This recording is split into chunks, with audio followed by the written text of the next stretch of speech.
Waladhdallin. Amin. Cek cek. Tes tes tes tes. Cek cek.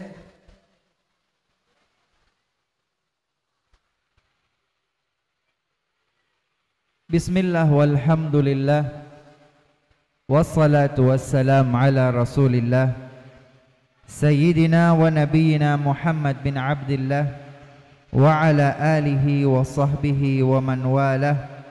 Wala hawla wala quwwata illa billahil aliyyil azim. Sekali lagi, wala hawla wala quwwata illa billahil aliyyil azim. Wala hawla wala quwwata illa billahil aliyyil azim. Tafdhili wa ihtirami yang saya hormati, yang saya muliakan segenap para habaib, para alim, ulama, asatidzah, tokoh masyarakat, sesepuh bini sepuh, jajaran pimpinan, pengurus, asatidzah Pondok Pesantren Babus Salam, segenap para rawuh, hadirin hadirat, alumni, santriwan, santriwati semuanya. Tidak dapat kami sebutkan nama beliau satu persatu karena keterbatasan waktu dan kondisi. Hadirin hadirat yang dimuliakan oleh Allah, assalamualaikum warahmatullahi ta'ala wabarakatuh.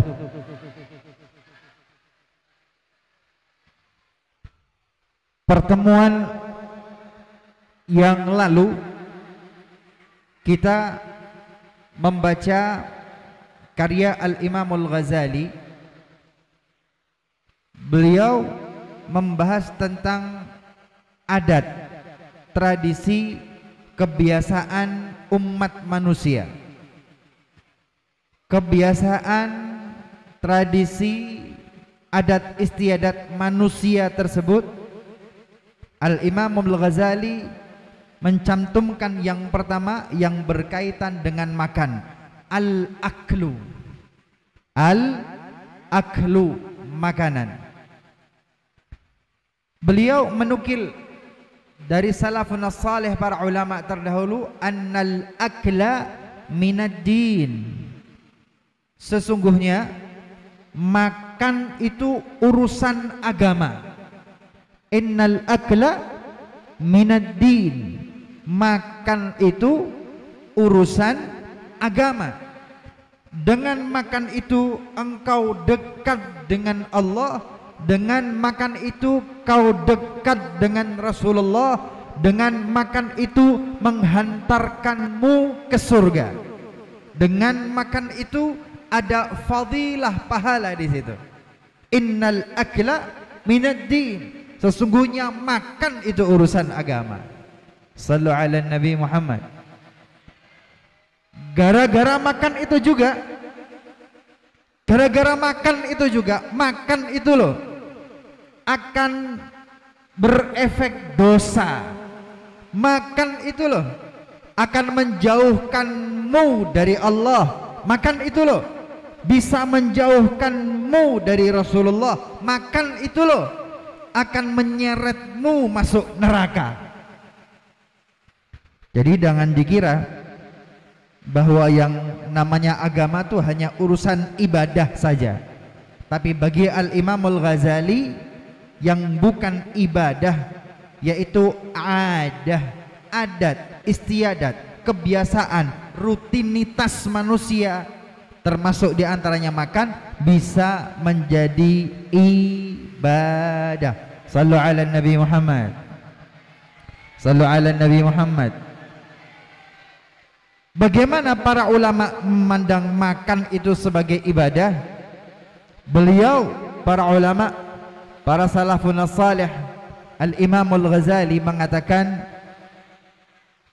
manusia yang cerdas tujuan hidupnya adalah berjumpa dengan Allah Ta'ala nanti fid daril akhirah. Manusia yang cerdas, ia menjadikan tujuan hidupnya adalah berjumpa dengan Allah Ta'ala fid daril akhirah. tidak akan berjumpa dengan Allah Ta'ala di surga nanti kecuali dengan ilmu dan amal. Ilmu dan amal tidak akan kita capai kecuali dengan badan yang sehat dan kuat. Badan yang sehat dan kuat tidak bisa kita dapatkan kecuali dengan makan yang teratur dan asupan gizi yang cukup. Sallu ala Nabi Muhammad. Jadi kalau kita makan, makanlah yang bergizi cukup dari waktu ke waktu. Makanan yang bergizi teratur dari waktu ke waktu menjadikan kita sehat dan kuat. Kalau kita sehat dan kuat, maka kita bisa mencari ilmu dan mengamalkan ilmu. Kalau kita bisa mengamalkan ilmu dan amal, maka itu adalah cara sampai kita kepada Allah Subhanahu wa Ta'ala. Oke, ini yang pekan lalu sudah kita pelajari bersama-sama. Para santriwan, para santriwati, hadirin hadirat yang dimuliakan oleh Allah. Kemudian Al-Imamul Ghazali lebih detail menyebutkan, seseorang harus memahami ada 3 hal yang berkaitan dengan makan. Qablal akli, ma'al akli, ba'dal akli. Urusan makan ini ada 3 episode. Qablal akli, yang pertama qablal akli, sebelum makan. Yang kedua ma'al akli, ketika makan. Yang ketiga ba'dal akli. 3 step, 3 tingkatan, 3 fase, 3 bagian. Bagian yang pertama qablal akli. Kenapa sebelum makan? Yang pertama, an yakuna ta'am halalan fi nafsihi wa tayyiban fi maksabihi. Sallu ala Nabi Muhammad. Pertama, sebelum makan, sebelum makan, pertama an yakuna halalan. Sebelum makan pastikan makanan itu halal. Pastikan makanan itu halal. Pastikan sesuatu yang masuk ke mulutmu yang akan menjadi darah, akan menjadi asupan gizi, harus benar-benar yakin ini halal. Beb, kalau tidak halal kenapa? Kalau tidak halal kenapa? Kullu lahmin nabata minal haram fannaru awla bihi. Setiap daging darah yang tumbuh di badan sumbernya dari yang haram, asalnya dari yang haram, tidak ada tempat baginya kecuali neraka. Jangan sampai sesuatu yang haram masuk ke dalam mulut dan pencernaan kita, kemudian menjadi daging, menjadi darah, menjadi asupan gizi. Kenapa? Tidak bisa ditebus kecuali masuk neraka. Sebelum makan, yang pertama harus yakin bahwa yang kita makan adalah sesuatu yang halal. Shallu ala Nabi Muhammad. Memang makanan itu halal. Tempe halal, tahu halal, nasi halal, telur halal, kopi halal. Memang yang dimakan, yang diminum halal. Yang kedua, au min jihati maksabi, cara mendapatkannya halal. Kopi ini halal, tetapi kalau didapat dengan cara mencuri, kopinya halal, tetapi mencuri, maka kopi yang halal itu menjadi haram karena mendapatkannya dengan cara yang haram. Buah mangga itu halal, tetapi kalau mangga di pohon milik tetangga kita curi,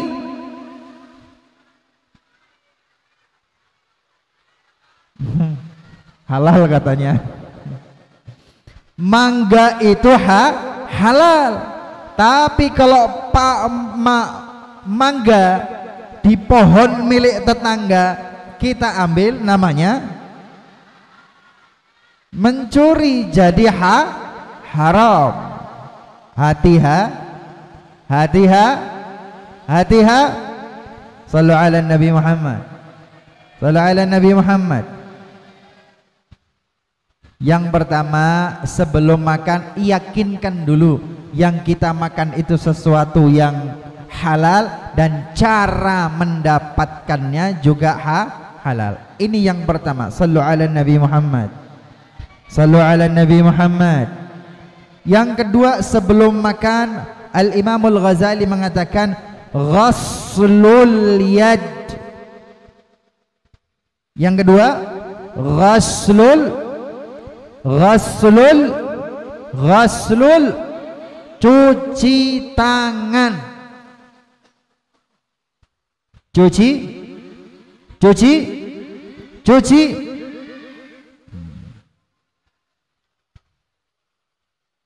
Ketika makanan sudah terhidang, langsung makan atau cuci tangan dulu? Kalau makanan sudah siap, cuci tangan dulu atau langsung makan? Langsung atau cuci dulu? Beb, kalau pergi ke belakang nyari keran nang jeding cuci tangan, kalah cepet dengan yang lainnya.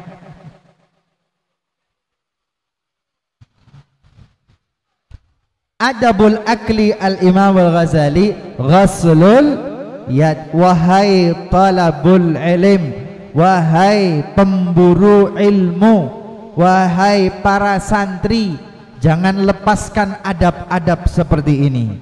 Cuci.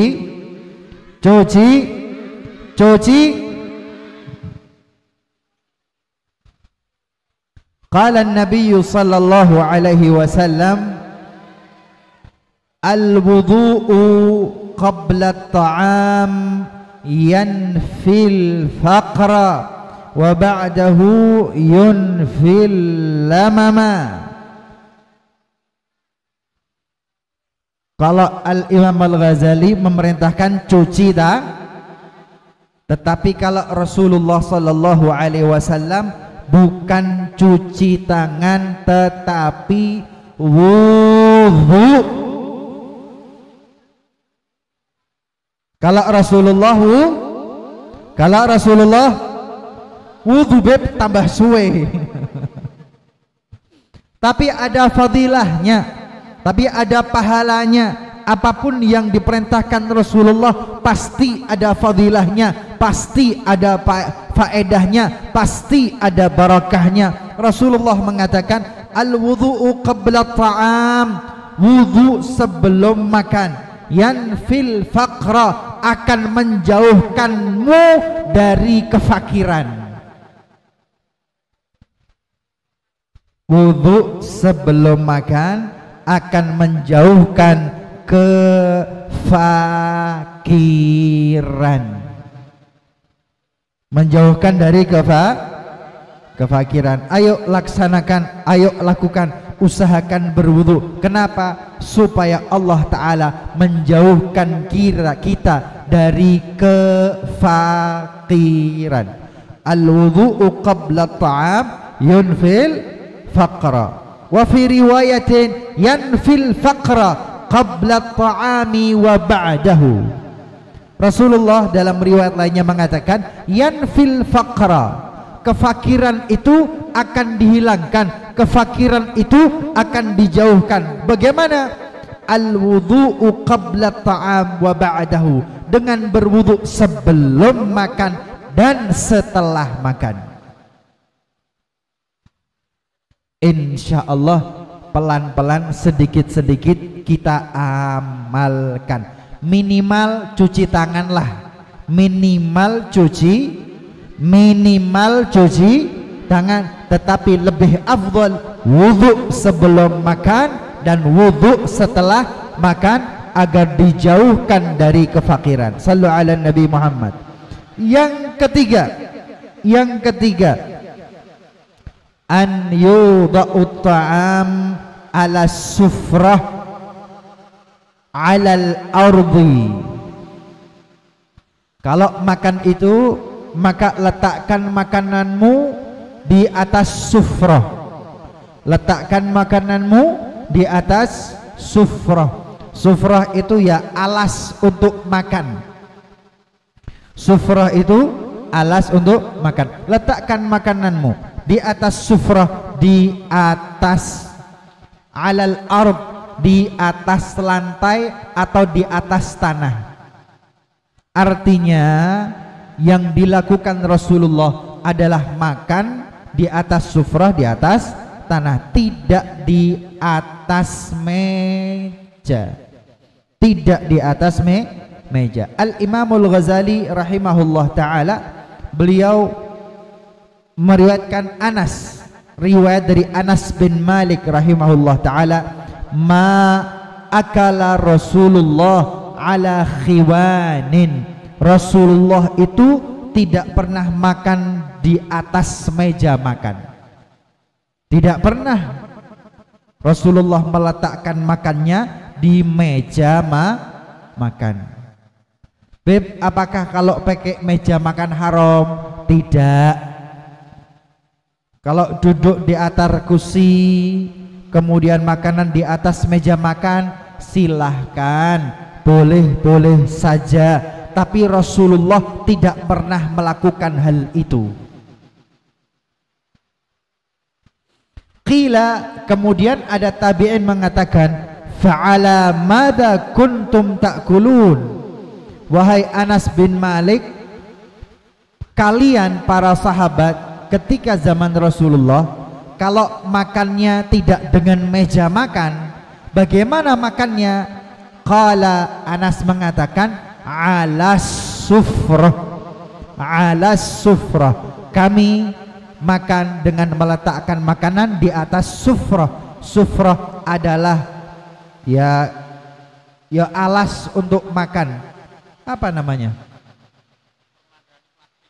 Perlu dari sufrah, alas untuk makan. Ya taplak lah. Kalau orang Indonesia pakai taplak, ya taplak meja. Ya Rasulullah nggak pakai meja, pakai taplaknya. Ibu punya meja, Bu punya meja, punya taplaknya. Rasulullah tidak meletak makanannya, kalau makan tidak makan dengan meja, tapi di atas sufrah, taplak, tapi taplaknya di atas tanah atau di atas lantai. Ini yang dilakukan oleh Rasulullah sallallahu alaihi wasallam. Tidak haram. Ingat, kalau punya meja makan, pakai meja makan boleh, tidak haram, boleh. Makan duduk di kursi kemudian pakai meja makan boleh, tidak haram. Pakai sendok boleh, tidak haram. Pakai garpu boleh, tidak haram. Pakai sumpit boleh, tidak haram.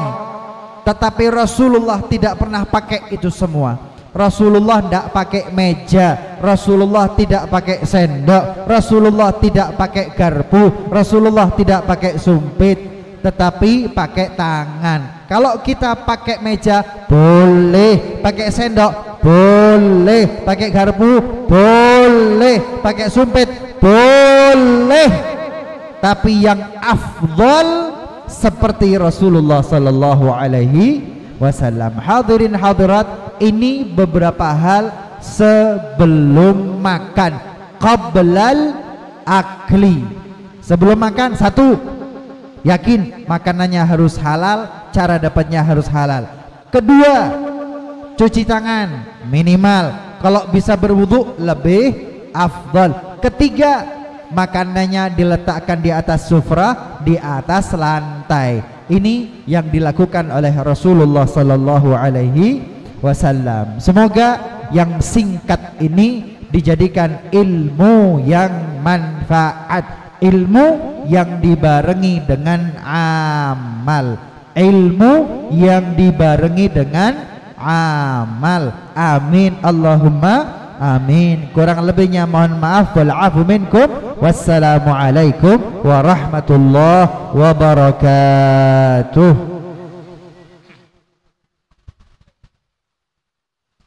Rabbi fanfa'na bi barakatim badinal husna bi hurmatim wa amitna fi tariq wa mu'afatim minal fitr. Rabbi fanfa'na bi barakatim dinal husna bi hurmatim wa amitna fi tariq wa mu'afatim minal fitr. Rabbi fanfa'na bi barakatim badinal husna amitna fi tariqatim wa mu'afatim minal. Allahumma amin, Allahumma amin, Huma amin, Allahumma amin, Allahumma amin, Allahumma amin, amin bil qabul. Al-Fatihah.